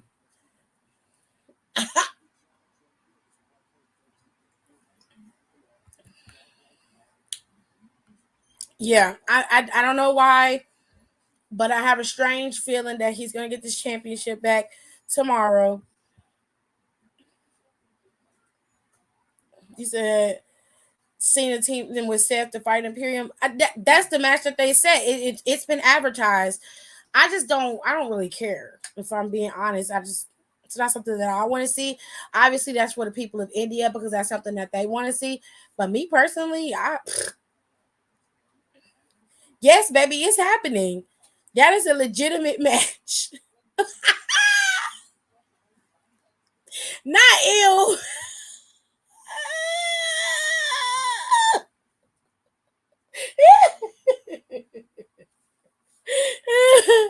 Yeah, babe, that's happening. That is happening. He said that's so fucking odd.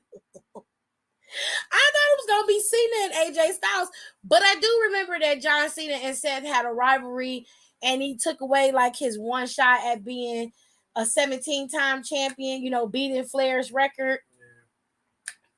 That was when John Stewart came out there and low blowed Cena, and Seth wore that white gear. He said, like, I could see JD, but Imperium, that's what I thought. But from what I understand, Walter and them are extremely popular in India. Especially Walter. Or Gunther, as they like to call him. Anywhoosies. Moving back into Payback, we got Raquel Rodriguez challenging Rhea Ripley for her championship. Now, the girls been fighting for a couple of weeks. I do think in this match, Rhea's going to get tossed around. She's going to get beat up a lot. I think she's going to win by the hair of her teeth. Like, I legitimately think she is going to skate by, and it's going to be because of Dominic. Dominic is going to help her retain. And this is going to extend their feud out even further. Okay. This might even lead to Raquel being a leader for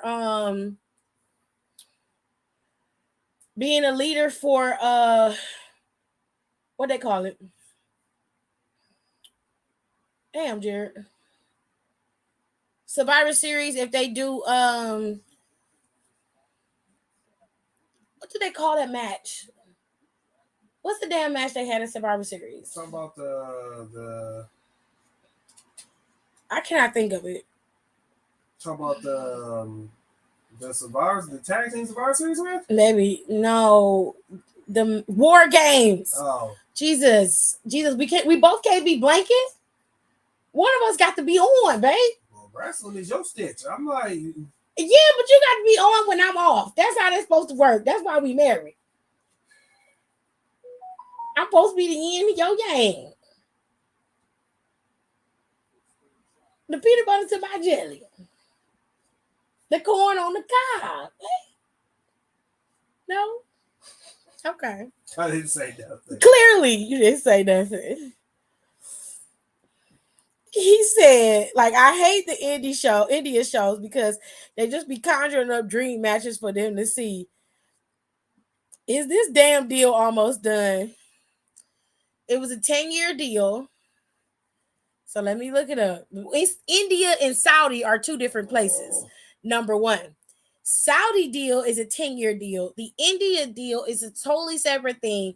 And they're trying to gain footing in the India market, which I don't blame them. India has over 1 billion people over there.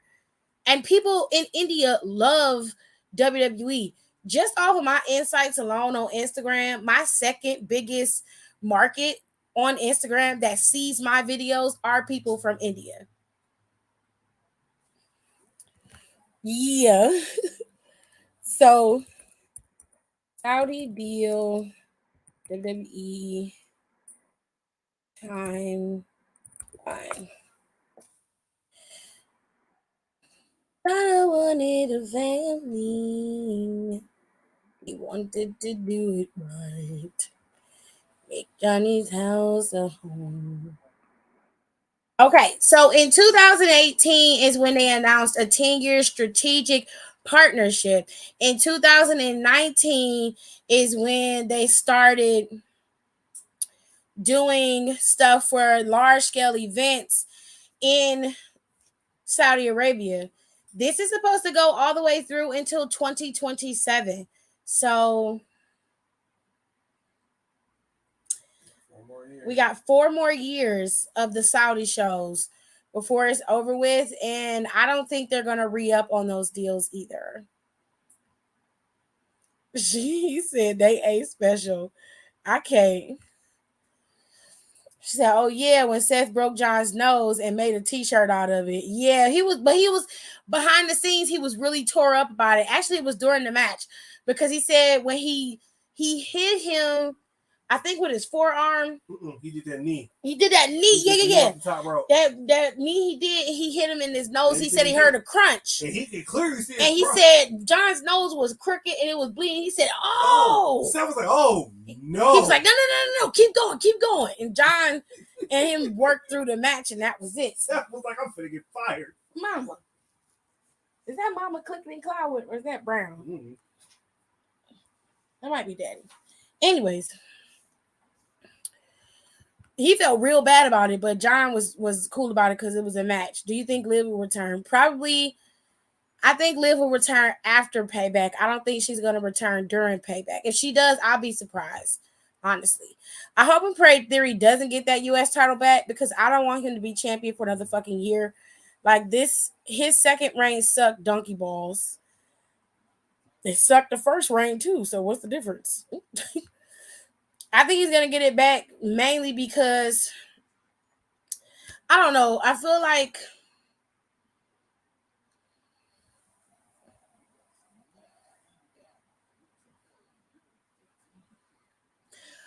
so I had a theory with Jared, and I'm gonna have to go over it after I get done with Payback's stuff. So after this match, you're gonna have Rhea going. I mean, you're gonna have Seth going up against Shinsuke. The reason why I say whatever happens in KO and Sammy's match could spill over into what happens into Seth and Shinsuke's match is because Damian is still the briefcase winner. He is holding the Money in the Bank briefcase.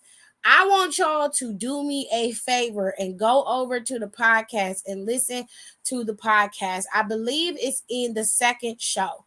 That is when we talk about Payback because we talked about All In, but we also talked about Payback. I will find the timestamp and put it up on my Instagram so y'all can know the timestamp of when we start talking about Payback and what everybody thinks about Payback. It's imperative that you listen to the podcast because Alexis says something in the podcast that made me think that might be one of the routes that they take, and that actually might be the best one. But it results in Damian. Let's just say it's not going to play out the way everybody thinks it will. Okay? All right. So. Donna wanted a family. He said, "Oh my God." Then they need to just sit and suffer like the rest of us. Shit. They ain't special, child. Liv will be back. She's most likely Rhea's next opponent. I think after Fastlane, Liv will be back then. And I think that Raquel. See, I would keep going with Raquel. I feel like that's a solid place for you to go.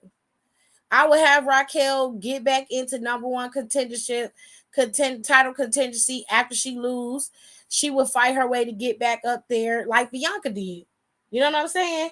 I would have her fight to get back in there. You could have Liv come back and let Liv go up against her, and then have her go up against Rhea, go up against Liv, go up against Raquel again. Give Raquel the similar treatment you gave to Bianca. That's what I would do. We're halfway there. Rhea's retaining, but it won't be easy.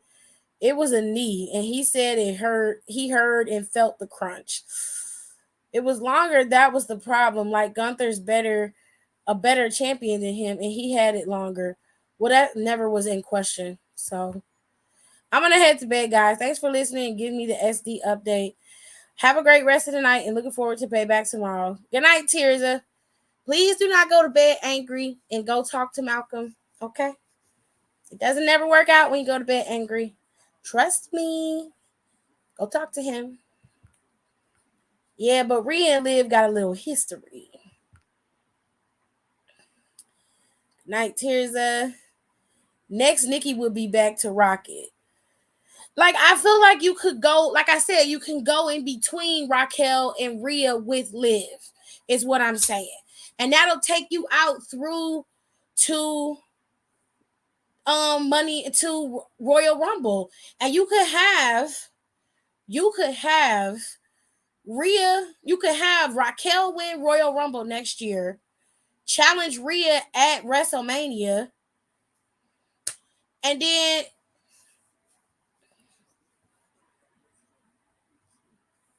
I don't know, because I feel like you can go double back to her. You could keep her on Raquel without keeping her on Raquel. Keep the feud open. Like I said, it's very similar to what happened with Becky and Bianca. Becky stole the title from Bianca and Sasha at one point. She said, "No, I'm angry." You have to calm down and talk to him. You have to. You ain't got to talk to him right now, but you should not go to bed angry. That is never a good idea. So calm down, relax, and make sure you talk to him. They'll probably do Becky versus Rhea at Mania. I'm be honest, I don't want to see that. I think Rhea and Becky will put on a good show, don't get me wrong, but that's not something that I want to see.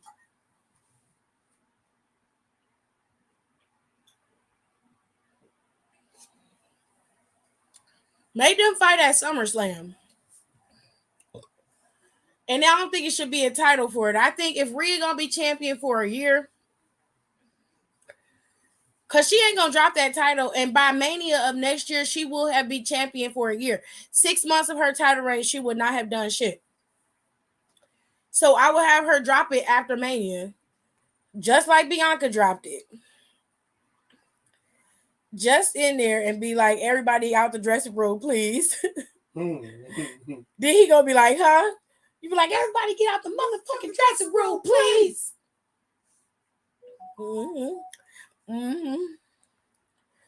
I'm just playing. I don't want her to go to bed. He said it is. That's stupid. Everybody had their moments where they be mad. I be busting Jared in the head. He don't care.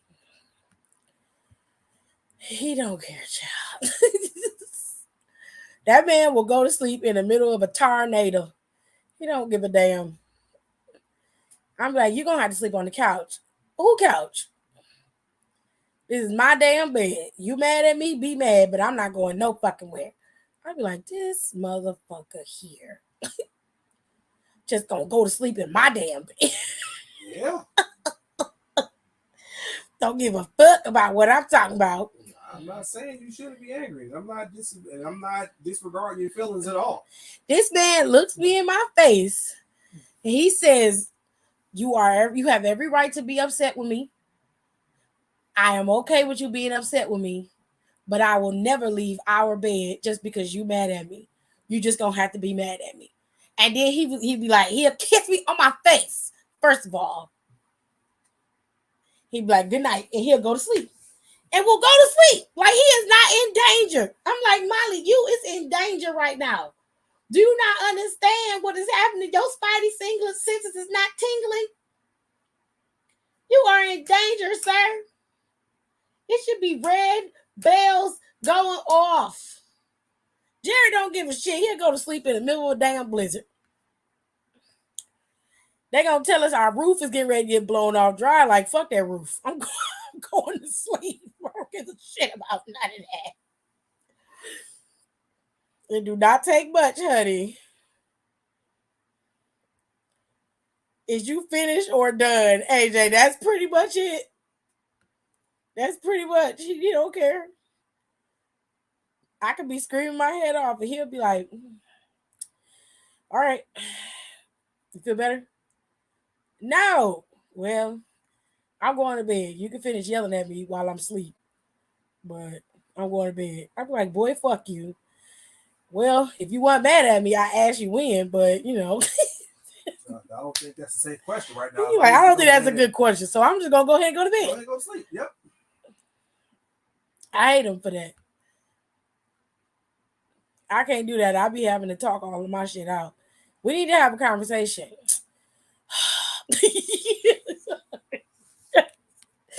Why is you huffing and puffing it? Because I know it's not a we, it's a I need to do something. That's what this is about. And I don't want to talk to you about this. I'm like, you gonna talk to me, goddammit. He said, oh, you love it. Sometimes. Sometimes. And other times I'll be ready to bust him upside his head.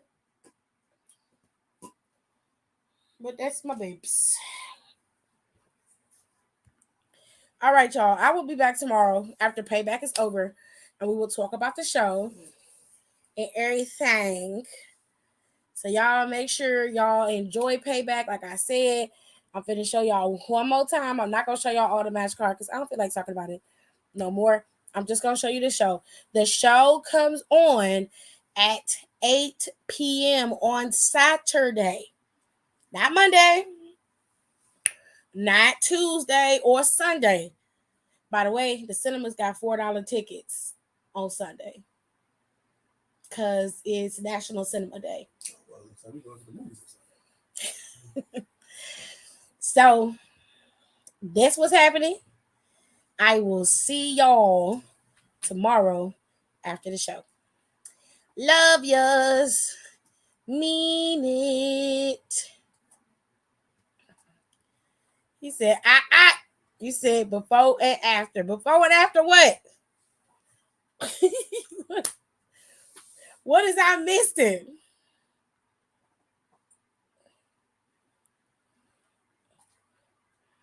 Oh, yeah, I'm supposed to go live before the show. I promised him I would because I was super late with the Wednesday show. Oh. Damn, Donnie caught me. I was still finna go live after the show. Well. Donnie have to remember that shit. Hell no. He always trying some bullshit. Always trying to hold me to something. So he didn't have to remember that shit. He don't have to remember it. That's right. Got a mind like a steel trap. Him and Aaliyah. Y'all be on some bullshit. He said, don't play because we missed Wednesday. Fine. He said, oh, I would have added you in the group chat. You can let me forget one. I gives you clothes, it gives you food. Damn. I gives you sleeps.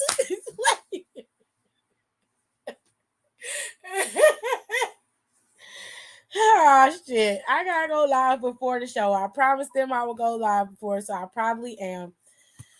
I'll probably go live about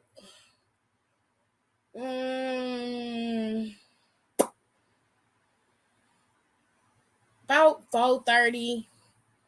And I'll probably stay on. He said, no, I missed 3 months. So I earned this. Well, you gonna bring your ass in here with me then. I'll probably go live at around 5. That'll give us 2 hours before the show. The show, well, 3. No, let's go 6. I'll go live at 6. I was finna say that way, that's right around the time of the kickoff. I was finna say right before the kickoff. The kickoff started at 7. I'll be on live for 2 hours before the show, and then I'll go live after the show. That way, I don't have to be on there for a long ass time. Y'all ain't gonna want to talk about this damn card no more anyway. And then hopefully, what's name won't be too much longer picking cheering up on Saturday. Oh, Kevin and them. You know damn well they ain't gonna be here till 9 o'clock. When I'm watching wrestling, I don't care. With your rude ass. You know, I'm just saying it'd be easier to do the live. Do the roar. The lower arm, you don't have to worry about Logan. Asking you 50,000 questions. Auntie, what you doing? I don't mind it too much. All right, y'all. I got to go. So I will talk to y'all tomorrow at 6. Yeah, I'll be in here at 6. Toodles.